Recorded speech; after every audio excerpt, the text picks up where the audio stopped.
What's up, everybody? Welcome to episode 8 of the T and Z Show special Christmas edition. Yeah, tree. We put this tree up just for this episode. My wife did. Thank you, Shani. Yeah, actually, it's just for Grace Point Church. We had nothing to do with it. But yeah, thank you, Shani. This should be episode 9, but Zach messed up last episode. I messed up last episode. And I turned the mics off, turned the mics on. Speaking of that, are these on? Yeah, these ones are on. These are new ones that are like way better.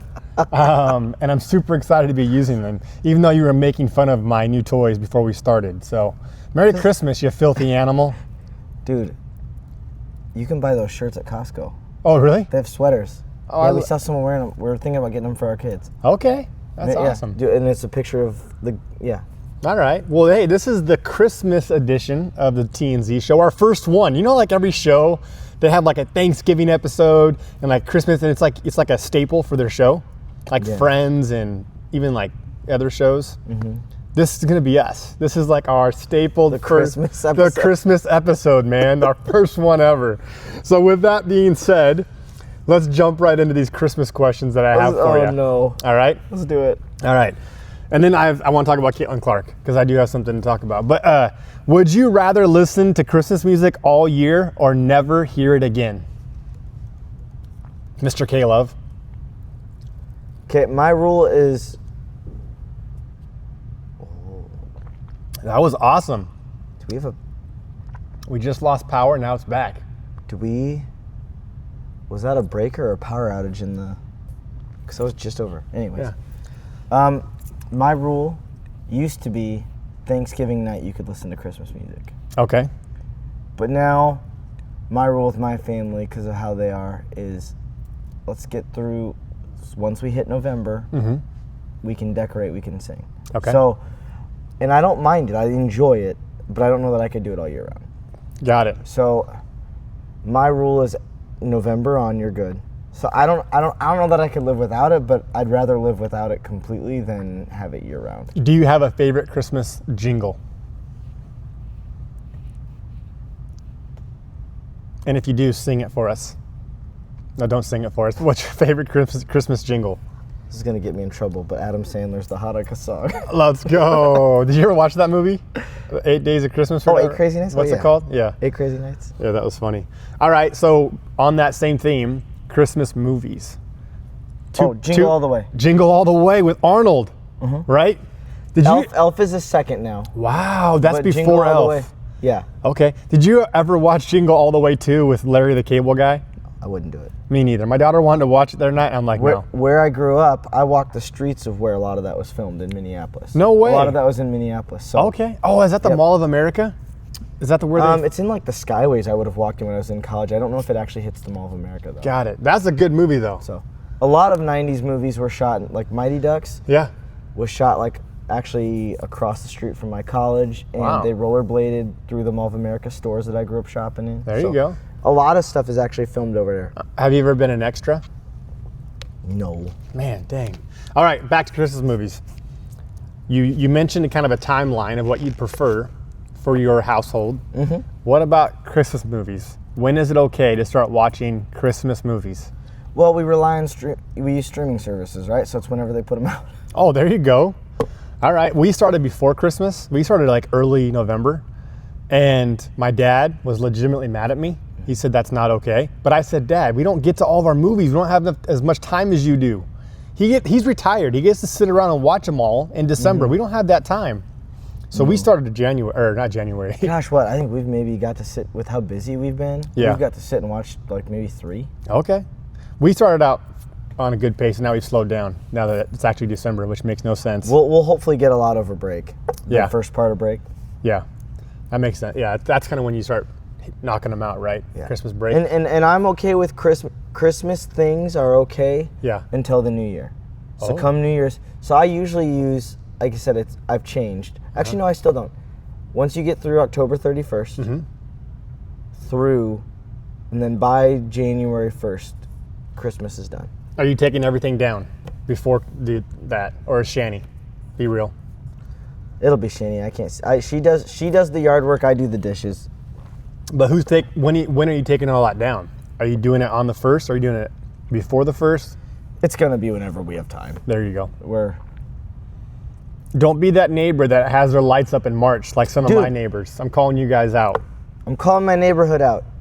Either someone's cat or some kid ripped down our Christmas lights. Let's go. And because of that... From the roof? We are...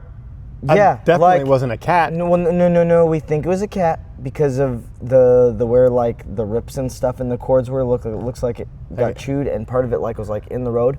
But I don't think it was a person, and I would never believe a person did this. Yeah. Because if you're gonna go like mess with someone's Christmas tree, because people have been destroying like pumpkins and that kind of thing. Yeah. So I know that's a thing, right? But we have a music box. We have other things. None of that other stuff was touched. Did it happen to anybody else in the neighborhood? No. So yeah, it was probably a cat. That's what makes me, and I would never want to assume someone would do that. Like that just I believe in people. Solidifies another reason why I hate cats and why dogs are better than cats. My 4-year-old Jebba Merry Christmas was like, our dog Bree and me are gonna go chase cats. We're gonna throw cats. Like he was yelling for a day that he hates cats. Oh boy, there we go. All right, back to Christmas movies. The $1 million question that everybody talks about during the Christmas season. My wife and I argue about it. Argue about it on TV, podcasts like ours that are a big hit, because we're a pretty big deal. Everyone watches, yeah. Yep. Die Hard. Is it or is it not a Christmas movie? And tell us why. Is Christmas a part of the movie? I mean, there's a Christmas party in the beginning. That's the whole premise. Uh-huh. So what? But any show that has. So what are you saying? What I'm saying is, if Christmas is a part of it, it's a Christmas movie. Okay, so. Just like you don't call an episode where they talk about an episode of Boy Meets World where they talk about Christmas, just another episode. You call it a Christmas episode on the streaming services, right? They make the collections. Kind of like this episode. This is a Christmas special. Yeah. You throw a tree in it, it's Christmas. All right. So speaking of Christmas trees, real or fake? Fake because I'm cheap. We did real our first year in the Tri-Cities, and it was cool and blah, blah, blah, blah, blah. But I was like, why don't we spend money and get a fake one instead of having to buy a new one every year? Okay. Can I tell my wife? We try to uplift our wives on this, on camera, off camera, definitely not. But on camera, on camera, let me go after my wife really fast. So Courtney Farley used to be a lamb, okay? When we first got married and we went to go get our first Christmas tree as a married couple, she was like, hey, sorry, but we can't get a real tree because I'm allergic. I was like, what? That's terrible. I'm sorry. So we go get a fake tree. I don't want a fake tree, but I do it because I'm concerned about my wife. And I'm like, man, if you're allergic, like that stinks. So fast forward to I don't know how many years it was into our marriage. It was it was years into our marriage. Years. I think I just found this out a couple of years ago. We've been married over 10 years. Somehow, some way, one time we were talking about it and she started laughing. And I was like, what are you laughing about? She's like, Troy, people aren't allergic to Christmas trees. And I was like, wait, what? You lied to me? You know what? Wait, the bigger story to all this is people can be allergic to specific types of trees. Yes, but not things on trees, but yes. The fact that you were like, my wife's allergic to Christmas trees. I trust my wife, man. Okay, you guys do a lot of sporting activities outside that are around trees. You didn't, I feel like this is you not putting... Okay, so now you're going to put it on me. No. This is about blaming my wife right now and you supporting me as a husband, you jerk. Now you're going to take the woman's side? Anyways. Was Adam not responsible? Wow, this guy has to take it to the Bible. No, back to the story. So then I'm like, wait a minute, you lied to me. You've been lying to me for years. What else have you been lying to me about? So the moral of the story is, my wife is not allergic to trees. She lied about it because I want a big, thick, nasty, real Christmas tree, Griswold style. If you come to my house, you'll see why. Because one of my co-workers, Christy Perez, usually I talk nice about her, but she told me, wow, Troy, looks like Christmas threw up on your yard. Because I love me some inflatables and I love me some classic bright lights. and she said something mean too. So I don't know what's up with all these people coming at me with the Christmas stuff. My wife's lying to me. I got coworkers coming at my house. 3704 Desert Plateau Drive, Pasco, Washington, 99301. Come check it out. It'll blow your mind.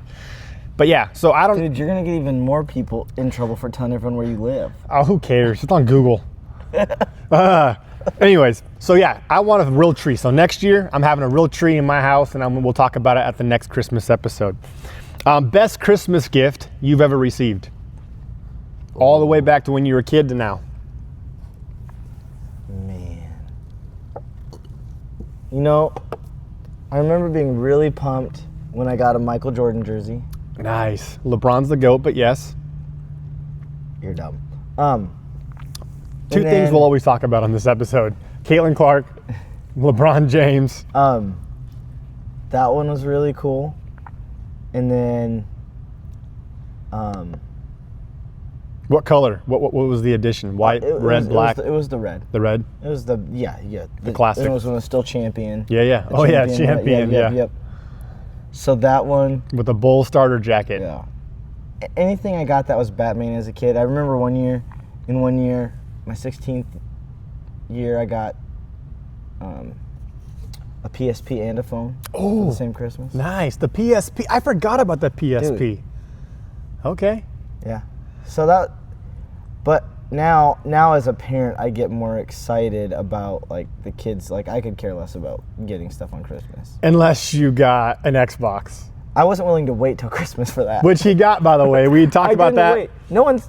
Oh yeah. They did see that part. I did get a couple clips out before the sound kicked off when we turned them off. He did get his Xbox, everybody. He has been playing NCAA football. It's a Christmas miracle. Right? How's that been going for you, man? Are you loving it? I suck at it. There you go. Attaboy. It's like they made it blind people proof. It used to not throw picks like crazy. Oh. All right, my best gift is kind of related to yours. I was in middle school. I can't remember what year it was or what grade I was in. But it was the year that the first PlayStation came out, right? PS1, which was a huge jump in like graphics and gaming. Yep. Huge jump. And I remember, and it was like $200 some, and that was a lot of money back then. It still was a lot of money today. And I got it. And I got NBA Live with it.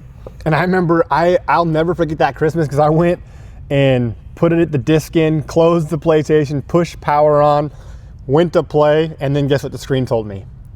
Loading. Yep. Loading. Remember the loading? Yep. And that was like foreign to all games because before that it was like plug and play. And I was like, what is this loading thing? But then when I started playing, I was obsessed and addicted, and I have been ever since. That was my best gift because I'll never forget that moment. It was the Christmas theme, the lights, playing video games, Christmas break. It was the best. Worst Christmas gift that you've ever gotten or given? Okay, you know this story. I was a little kid. Okay. Daycare in the neighborhood. Okay. I'm calling you out, Lucy. Way to go, Lucy. She gave... Is that her real name? Yeah. That's awesome. She's great. Oh, yeah. But... Horrible gift giver, obviously. No, she gave everybody, all the boys, like a stuffed husky. Yeah. And the girls, like a stuffed bear. Yeah. And they ran out of huskies, I guess. And so for whatever reason, I was the one boy picked. Yeah. To not... I've probably gotten worse gifts, but I got the bear with the girls. And that was when I started to realize, like, they view me different as all the other, like, I was like, I'm weird, what's wrong with me? Yeah. Like, in my 5-year-old brain, yeah, I started to, like, why am I not worthy of the dog? Yeah. So, I've gotten, like, weirder, less useful gifts. Yeah.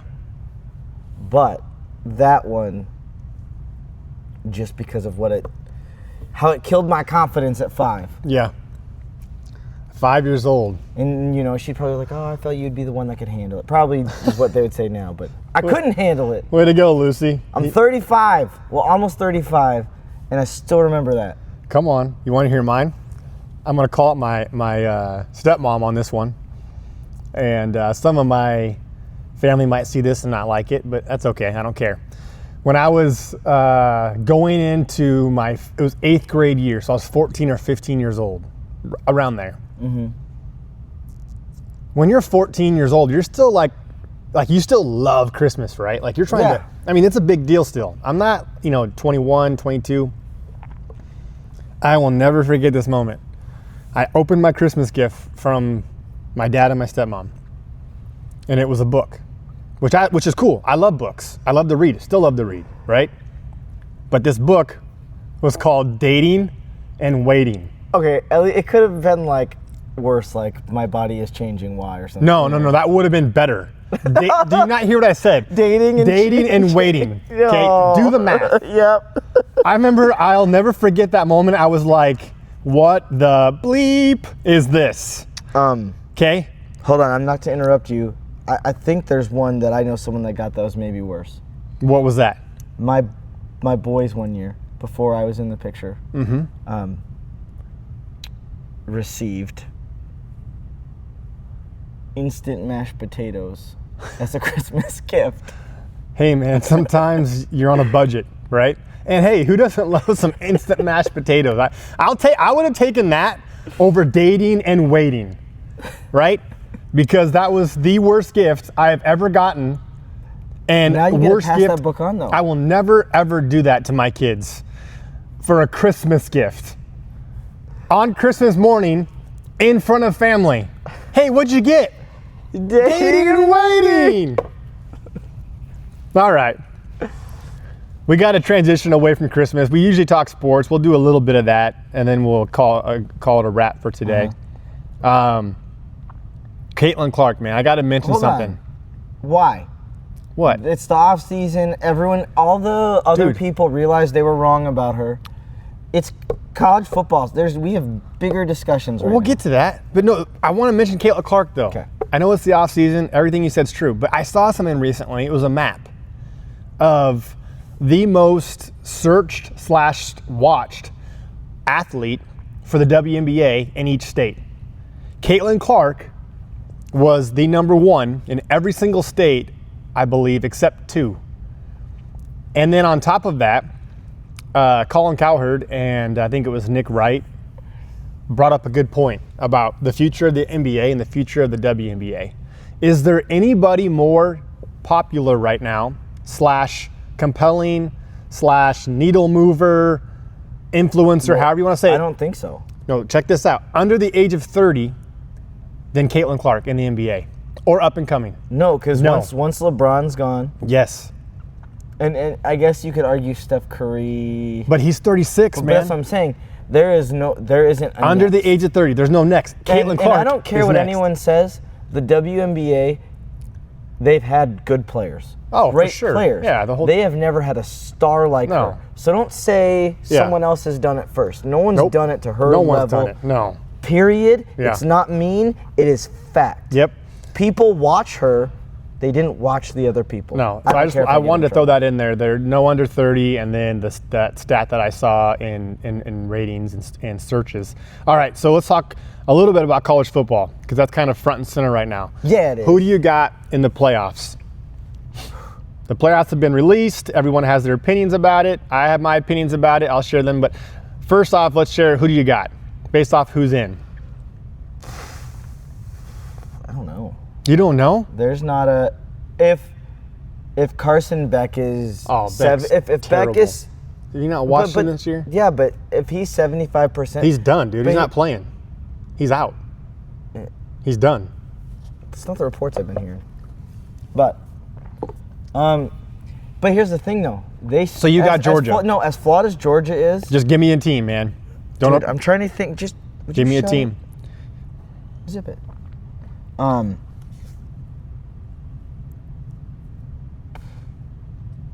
You go first. I don't even. I'm gonna go the cliche Oregon, the one overall, because they've been the more consistent, complete team.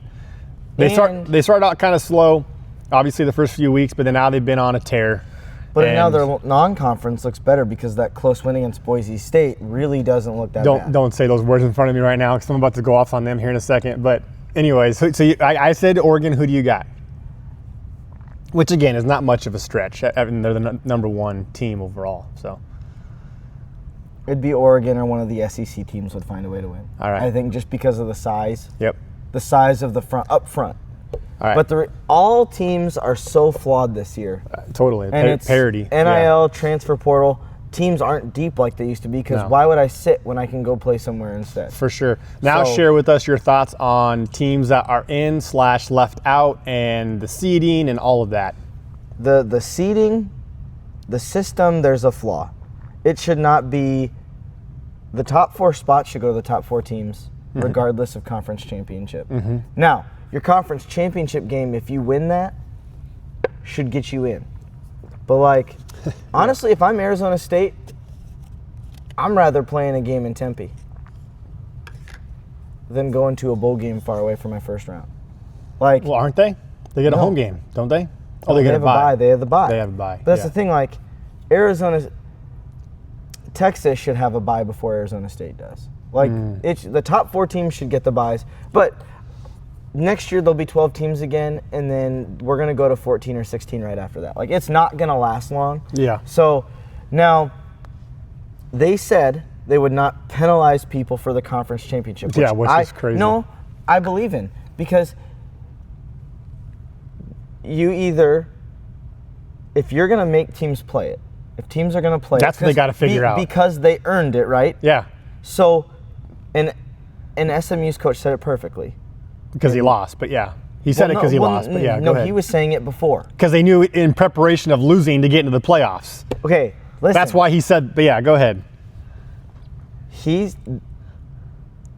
Other teams are sitting at home because they didn't earn the right to be in their conference championship game. Yeah. Okay? They didn't earn the right. Yeah. And they lose when everyone else didn't get to play because they didn't earn it. That's not fair. They shouldn't get punished for that. Now, and here's the deal. The whole SEC is so much harder. Strength of schedule. Get off your horse. Strength of schedule. Alabama's losses. Strength of schedule. SMU's 2 losses were better. Strength of schedule. To eliminate this who you lost to thing, it should come down to strength of schedule, which is a valid stat and data. It should just come down to strength of schedule. So let me go off really fast on all my Boise State fans out there. You guys your heads are in the clouds if you think you've deserved a bye or you're going to be able to hang with any of these teams that you're going to play in the second round. Let me talk about your running back. Guy loves Jesus, class act, tip of the hat, great season. There's no shot he can do what he did this year, doing that in the SEC, in the Big Ten, let alone the Big 12, to put up those numbers. When he's running up, who did he play this year besides Oregon, where he ran up against a tough defense? And don't say WSU, okay? So the fact that Boise State, go back to the conference championship and you said, well, you shouldn't fault them for it. Well, if the game is, my thing is, how is Arizona State and Boise State? The best group of 5 team is out of the discussion because that's one group, the best. So no. The rule is the best group, the highest ranked group of 5 team gets in. Yes. Okay? That is not, the conference championship isn't a factor in that. That is simply. Totally. And now Boise State, if they would have lost that game. Would have been out. If they would have lost their they would have still been in. They would have let them in. No, they wouldn't. Yeah, they would have. No, because UNLV would have had a good win. Yeah. That would have. No, so here's the deal. The group of 5, if you lose your conference championship game, but that's my group point. Of 5. But that's group of 5. Time out. They're judged different. Pause there for a second. That's a great point. If UNLV wins, they get in, but what seed are they going to get? 11 or 12. Why is that? Because of who they played and where they came from. But you're telling me Boise State, if they win, all of a sudden they're a 3 seed with a bye? It's a joke. No, but here's the thing. They got that.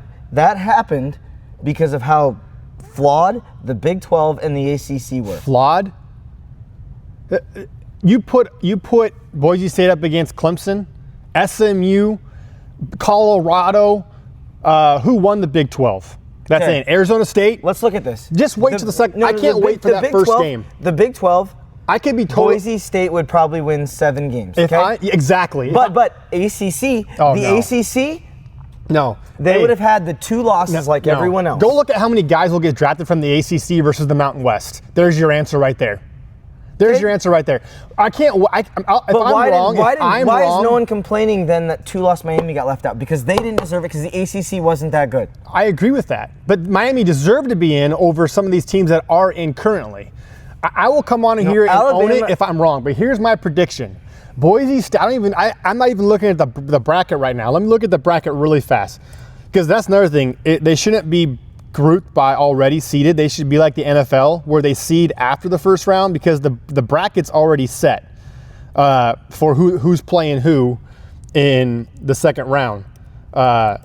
Football. Well, while you're looking that up though, any of those teams that had 3 losses, that's stupid. Okay. There was not enough chaos for a 3-loss team to Boise State's going to play the winner of Penn State and SMU. Here's my prediction. Penn State's going to own SMU. SMU is not that good. Okay, Penn State's going to own them. And I cannot wait to see this, how do you say his name? Gentry? Genty. I cannot wait to see Genty go up against Penn State's front 7 and not even get 100 yards, and they're going to get demolished. And that's just going to prove as a 3 seed with a bye. And it's not a fluke. It's going to be because Boise State does not belong at least with a bye. I can't wait for that moment because how humiliating it's going to be. And if I'm wrong, I'll come on here and say I am wrong, but I am not going to be wrong because the level of athletes at Penn State, their backups could start at Boise State right now over most of those guys. Okay? And so that's my prediction. Anyways, I get fired up about this. I cannot believe people think Boise State deserved a bye. No. It's a joke. What I think Boise State deserved. Yes, like I said, what I said at the beginning of this is the ranking system is flawed. The whole top 4 conference champions get a bye. Yeah, that should not happen. And Boise State was ranked higher than the ACC conference champion Clemson. So my thing is this. Here's how I saw it. Go ahead. Sorry. Here's the deal. What I believe Boise State should deserve because of how well they did. No. They shouldn't get a bye. I do believe they deserved their first game to be what they should have been is the 8th seed and got a home game. Totally, at best. They should have got one home game. I haven't gone back and looked at everyone's strength of schedule. Here's how it's as simple as this. You want to solve it? Here's the thing. What's going to happen now? And Alabama's AD said it best. Well, then we're just going to start scheduling our schedule simple.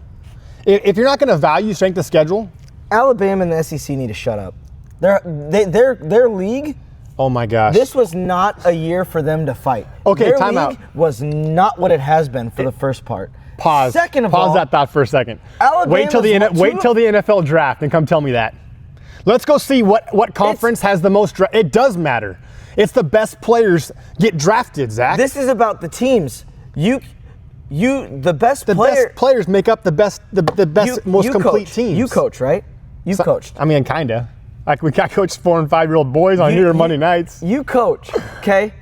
The most talented players doesn't always make the best team. But Zach, the physicality, the speed, the IQ, it does matter in football. The SEC might have quote had a down year, which is not even true. They will have the most draft picks because they're the most complete conference from top to bottom. More so than the Big Ten. The Big Ten is top heavy. But as far as skill, I would take Ole Miss versus anybody else in the country. Over Ohio State, over Penn State. How? Did you take them over Kentucky? Because they lost to Kentucky. And who's Kentucky? And what conference is Kentucky sucks. Kentucky took another team to the brink. They were right there in that conference, 500. They were in every single game. Anyways. Look at Kentucky's record. Look it up. I'm not going to look it up right now because we've already gone too long. We will. The next time that we record this, we'll be at least to the first round. The SEC high horse. So we'll be able angers me. Okay. I get it. It's the best conference with the best players, with the most money, with the most views. Nobody watches any other conference. So here's my argument though, and it's with the most money as well. Fair enough. Yeah. Fine. But you know what? Everyone's crying about Alabama not getting in. Ole Miss, I believe Ole Miss and South Carolina.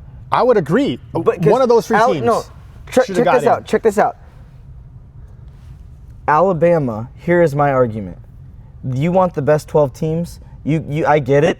SMU runs the SEC schedule. Probably doesn't do what they did. Fair enough. Yeah. Fair enough. Or Boise State. But here's what I'm saying. Or Arizona State. Yeah. But here's what I'm saying. Alabama, if their name was Ole Miss or someone else, you look at Alabama's resume. Strength of schedule, 16th toughest schedule in the country. Look, but what I'm saying though, that's their resume. Why was Alabama considered above SC South Carolina? Now, the South Carolina I see, even though South Carolina looks like one of the best teams in the country. They got hot at the end, yeah. They just didn't have the name recognition. That's Alabama, though. The Alabama has the head-to-head over South Carolina. Fine.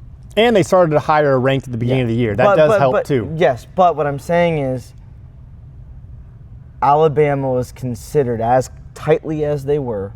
It was about their name. Because to me, Ole Miss's resume was better. I disagree with that because one they didn't get in. Ole Miss's loss. Ole Miss had a worse loss, but here's the deal. At the time, the Vanderbilt, we get caught up in. Georgia Tech beats Florida State at the beginning of the year, right? Everyone's like, "Oh, yeah, Georgia Tech." And look what happened to Florida State. Florida State, yeah. Do we value who beat them or who they want? Because like Georgia Tech at the beginning of the season, they had a win against the top 10 team. That's true.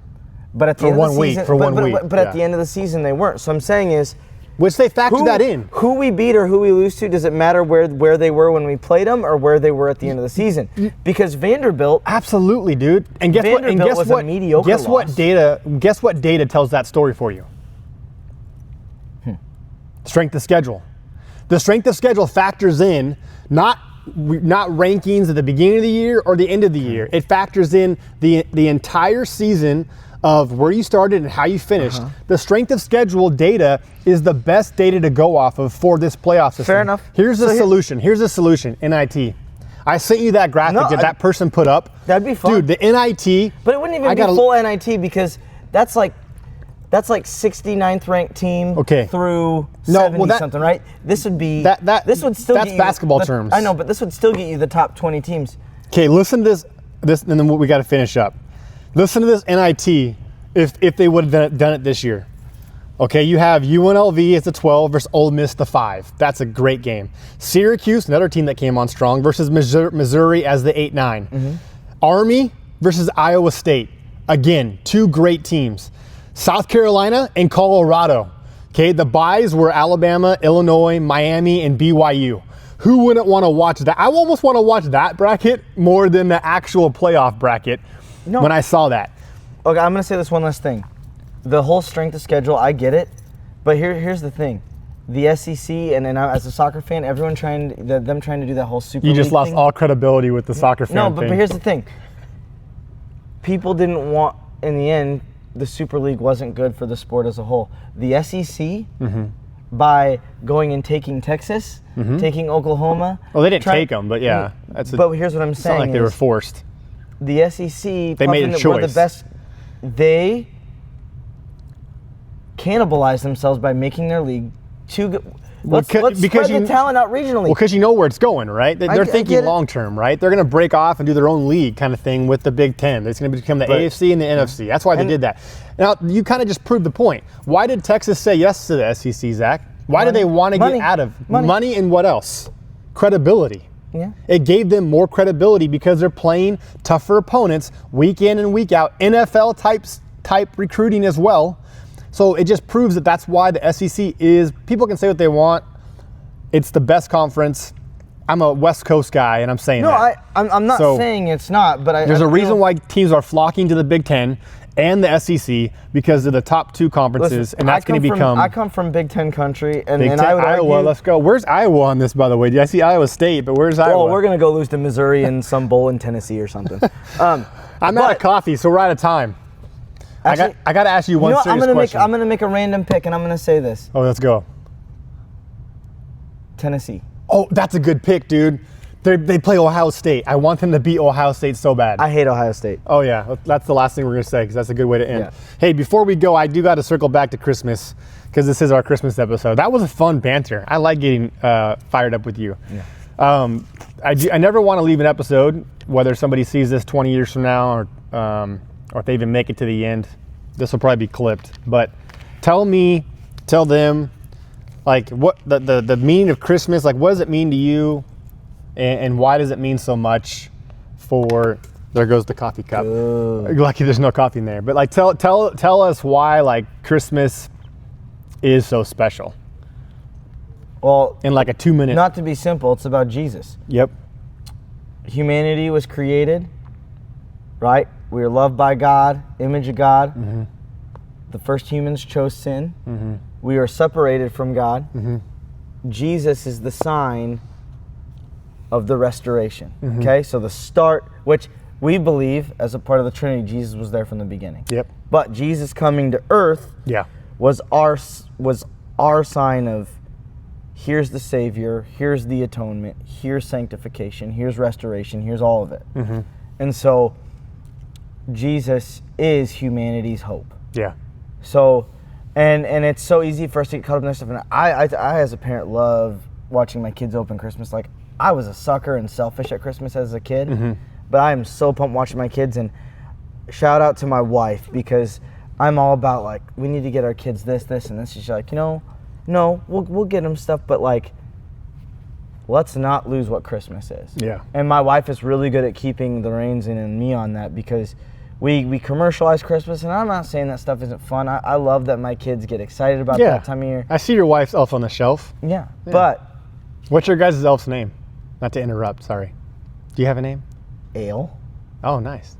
Okay, keep going on the serious stuff. I think. But but ultimately, if we're getting caught up in everything else, we miss the point, and it's just a day and it's meaningless. So I think for me, like, my life didn't have hope until Jesus, mm-hmm. and he's the signal for humanity's hope. Yeah, that's good. So that's what Christmas is to Come me. on. So at the end of the day, Christmas is all about Jesus. At the end of the day, this podcast is all about Jesus, even though we talk more about sports and Christmas and all that fun stuff. I think we learned 2 things today. We don't like books for Christmas. We don't like teddy bears for Christmas. And we don't agree about college football, which is okay. But with all that being said, we're going to sign us off here on the T&Z Show, episode 8, Christmas edition. Let's go. All right.